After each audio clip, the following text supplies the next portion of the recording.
It's kind of almost bedtime. Okay, what is Gigantomachy? It's gods. Gods fighting giants. Yeah, gods Good fighting enough. giants. Who were often depicted in the form of beasts. So gods fighting giants. So that's what's depicted in this frieze. And this is at the treasury at Delphi. Remember Delphi? If you see this on the exam, it's the one that was like zigzagged up the side of the hill. So instead of having like a straight road or path up the side, they made it zigzag. Why would they have done that? So you didn't have to go really high. Less steep, right? And you could get more on it without going as high to the top. So they had buildings, temples, and commerce places you could buy things for offerings all along this road. Okay, so that was at Delphi. And who's the most famous figure we think of as being at Delphi? The oracle? The oracle. Yeah, the oracle. What did you say? Nothing. Ezekiel is one of the more famous potters we have, and he did primarily black figures. Okay? So black figure versus red figure. All right? And then what are they doing here? What says? Chess? Dice. Oh, dice. Dice. Yeah. I'd love it if it was chess, though. I don't know if chess is invented yet. At this point, perhaps. Who knows? I think chess would be medieval. 5th century BC, yeah. Bishop? Yeah, I think it's probably a lot later. But yeah, they're ready for war, right? So that's the significance here of their spears. They're ready. They still have the frontal eyes. Okay. And how do we know exactly who this is? They labeled. So that's like the Egyptian idea of labeling. They used hieroglyphics, but labeling people. What'd you say? Chess invented. It was invented in India during the Gupta Empire.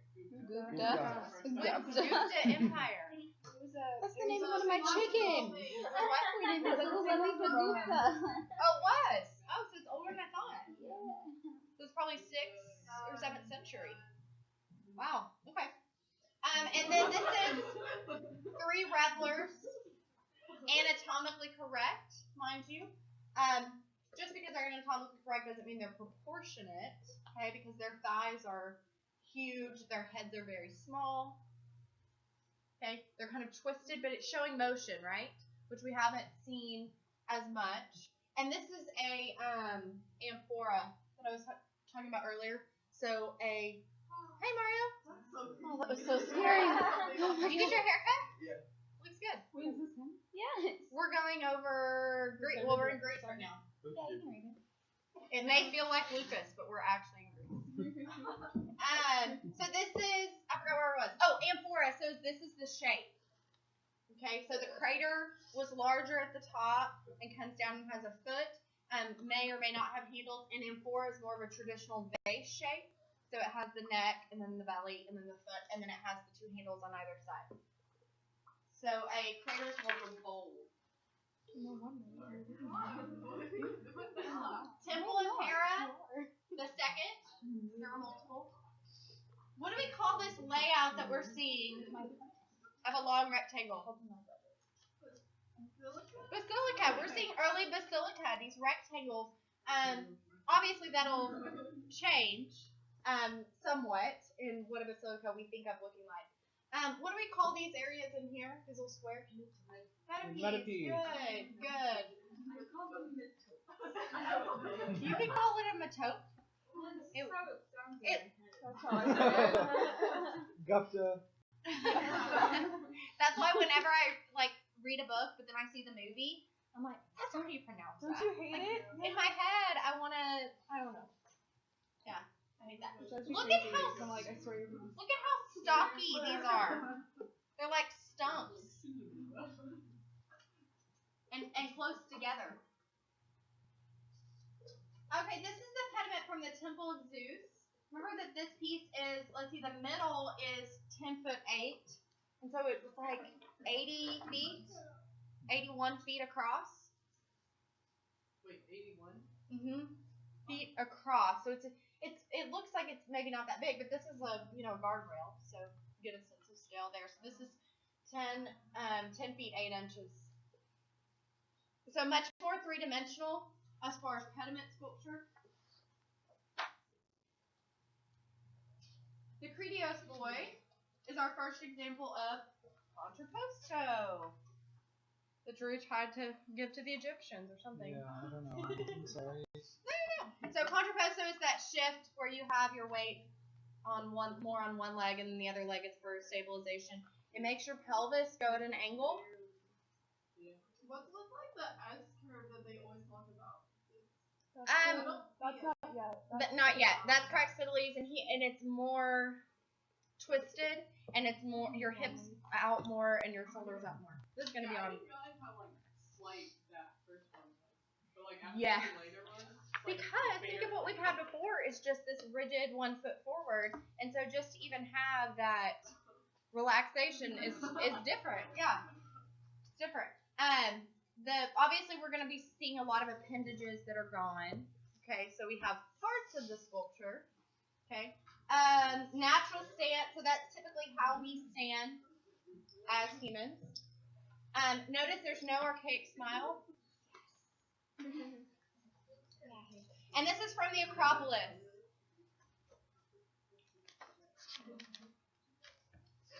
The charioteer.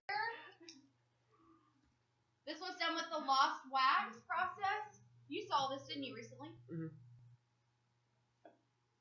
Charioteer. And the reason we have a picture of the feet is how realistic those toes were. Okay, you can actually see the individual toes. And then this is what we think the sculpture would have looked like all together, but those are just the pieces we have. it's really cool that thing can stand up by itself. Yeah. They balanced it without having tree stumps. Yeah. What do you? Oh, yes, because it's bronze. I thought you meant these pieces right here, and I was like, well, that's probably not standing. Right? It's like hanging. I think it's cool how it's floating. I got what you're saying. Okay. So this is early classical. Also, early classical. This is the Rise Warrior, and we call him that because he was found at the bottom of the ocean, off of Rise. So that's why it's named that. This is bronze, 6'6", so again a little bit larger than real life. Okay, sculpted in bronze, although we don't have most of them. The reason we have this is because it sunk. And what happened to most of them? Why don't we have them? They were melted. Melted down, right? Melted down. And we believe, that there was a spear or some sort of battle tool in his hand. Or he's dancing on the contrapposto pose, but still has the left foot forward. Okay. He has that shoulder, so his hips and his shoulder are both at an angle instead of a perfect horizontal line. And then look at how stylized his beard is. Okay, that perfect little curls that is typical of early classical Greek. Cameron Hobgood. Polycleotis. What? It looks like Cameron Hobgood. Is that a student here? Yeah. Have you seen him nude? Yes, all the time. That's scary. Okay, so this is obviously establishing a canon of proportion by Polycleotis. This is spear thrower, so he would have had a spear, and this would have been done by Polycleotis in bronze, right? And that lost wax process, how is that done? Do y'all remember? They put the clay outside Clay. and then So the wax. so it's made out of clay first, life size, okay, and then it's coated in wax, okay, and then it's more clay on the outside, and then they heat it up.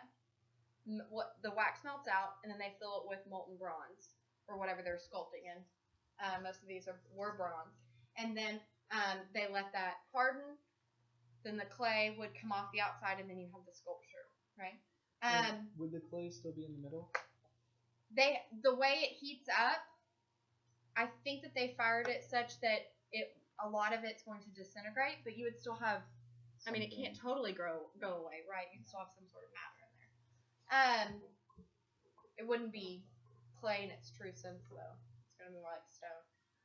Okay, so how can we tell that this is, if you didn't know it was a copy already, you would know by the tree stump supporting the leg, and then this awkward block here supporting the arm. So believable. And again, contrapposto pose, and even the block here behind the foot. Did Greeks ever use marble? Do what? Did Greeks ever use marble, or was it real? Early on, that for the most part they used bronze because it's what they had at their disposal. Now they did carve in limestone, like the Peplos core was lime or sandstone. Okay, this is from Pompeii. Discus thrower, again, this is a copy. Okay, so Roman copy with the tree stump at his rear. And then Zeus or Poseidon, potentially, this is, of course, found at the bottom of the ocean because it's bronze, so we can tell it's an original. Similar to the Riotous Warrior, right? The head is very similar. The features of the body are similar, although the pose is very different. But see right here, see how, because it's bronze, this is allowed to be unsupported? Okay. No, it's heavy. Well, it's hollow for one thing, or somewhat hollow. But it's also, you're able to weight it differently. Whereas marble, it's just, being a natural material, it already has all of that weight, so you're working around it. Whereas this, well, one being hollow, so the arm is hollow, so it's not going to be weighing down. But you're also able to add more clay in different parts to make it stand up. So this foot's heavier, to balance that. Whereas marble, you can't change the density of it. It just is stone. Here, notice we have to have the little block for support. Pericles. Pericles did what? What's he known for? He was the general of Athens 15 times. Yes, and that is true. He commissioned or was the patron of the Acropolis. Okay, so he commissioned the Acropolis. Now, he didn't design it. He didn't build it himself. He just paid for it. Hi, Abby. We'll miss you. Bye. Did you get a copy of the test? Yeah. Okay. Mario, this is last year's exam. If you want to. I'll send you links to the thing.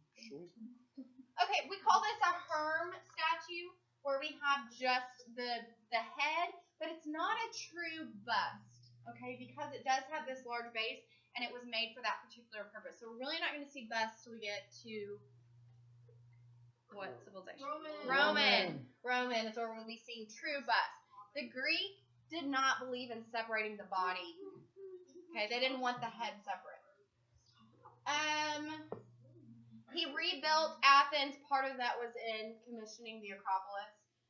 Idealized appearance. Okay, so he looks, in his ideal form, he doesn't have hot marks on his face or wrinkles. So these would all be like colored? Would they be This? colored? Yes, most of the, this is a copy of a bronze. So the bronze sculptures, I don't think were colored. A lot of the stone sculptures, like the ones we saw at the beginning, Peplos core, those were painted because we still have some of the traces. Encaustic? Yes, encaustic, which is the wax. Colored wax. Okay. Colored wax. I think I'm gonna try to get y'all to do some encaustic. Really? After the exam, I'm gonna have y'all try different. And can you paint things like this is huge Like apple my upside down? Sure, if I can. Since we know he wasn't really lying down, we're gonna have to find.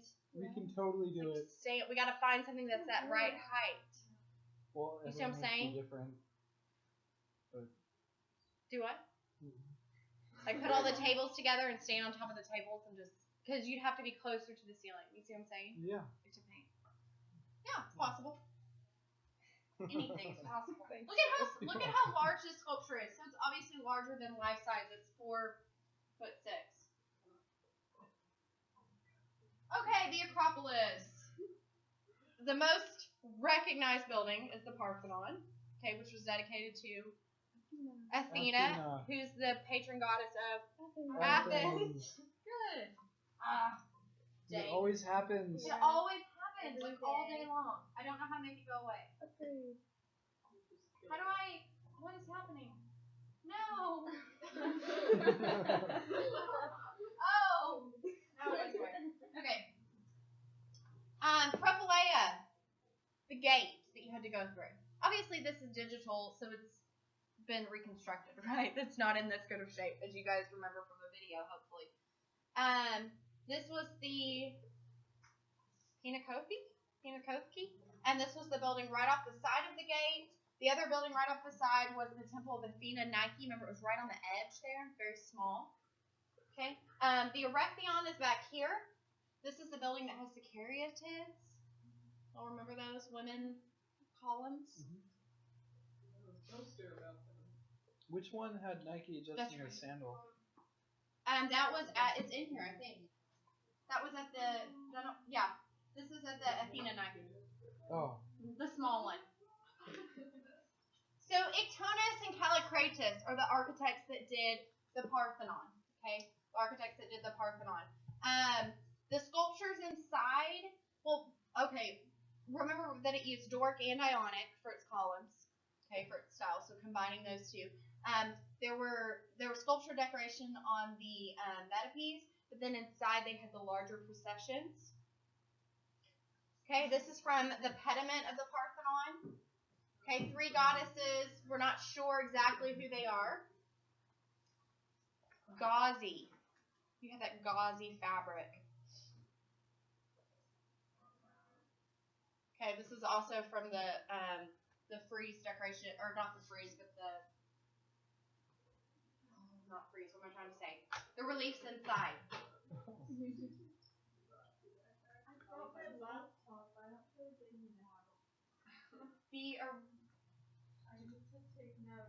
Oh, I've got paper right here. Here, it's a pen. It's so difficult. She's acting like she's like. I have trouble moving. Okay, we see sculpt columns later that have figures on them. Okay, but they're not caryatids. In the Romanesque period, we see figures that have the columns or the figures carved in front. So what makes this different? What makes a true caryatid? It's in the round. Okay, so you're seeing just the figure. There's no column behind her. She is the column. She even has a capital as her headwear crown. Okay, Callicratus in the Temple of Athena Nike, remember, it was right there on the edge. Kind of scary. Very small temple, and that's where Nike adjusting her sandal is. And then this is the Erechtheion, like I said. It did have Ionic columns, but it also had the caryatids. And some of the caryatids are at the British Museum. Some of them are still on location. Isn't there just like one in one random place and all the others are in the same place? I know at least one of them is at the British Museum. I'm not sure how, like, if there's more other places. Yeah. The grave stele Pegaso. This is also at the Pylon Cemetery, which is where we saw the crater. Okay. And this is a grave marker. And remember, what is she doing? What's she pulling? What's she pulling up? Jewelry. So she's showing she's well off. Okay. She's showing that she's well off enough not only to have jewelry, but to have a slave or a servant helping her with that. And then we're going to be seeing more steels. That's pretty common. And then Nike adjusting her sandal. Again, a little bit sensual with the fabric, the way it kind of clings to her body. Okay. People said this looks kind of like wet silk. Okay, the way it clings to her. And she is doing something that's human, right? Having to fix her shoe, which is kind of funny. You'd think if you were a goddess, things would just be fixed for you. But actually having to do it herself. Okay, moving into late classical. So we had early, high classical is when the Acropolis is, and the Stele Pegaso, and then now we're moving into late classical. Okay, we finally have a fully nude goddess. And who is this? Aphrodite. And this piece was so controversial, right? So when Praxiteles made this, he's demonstrating what technique that's Praxiteles? The S curve. So it's more substantial than contrapposto. Okay, it's more apparent. There's more of a curve. She's bathing, which was a human activity. She's a woman and she's nude. Okay, she's kind of covering herself, but at the same time drawing attention to the fact that she's nude. Amphora is this container here. This would have been used for bathing. Odd. Support there. Okay, so awkward support. This was so realistic that what did Aphrodite say about it? Like, when did Praxiteles see me? Yes! When did he see me nude? Okay.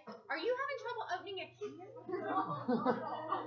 She had trouble getting a pen, trouble getting paper. Okay, so again, this is a marble copy. Oh, I think Mac is at the art show, the art thing that I texted him about, because he just texted me bad art. It was pretty bad today. The original was lost in a fire, so the marble copies that we have. And remember, this was set up, and it had its own memorial kind of around it, because the city that ended up getting it loved it. This was Knidos, was the little town that got it, and they loved it so much that they had this little area set up around it. It was the second choice, okay, because the original commissioners didn't want it. Okay, Hermes and the infant Dionysus.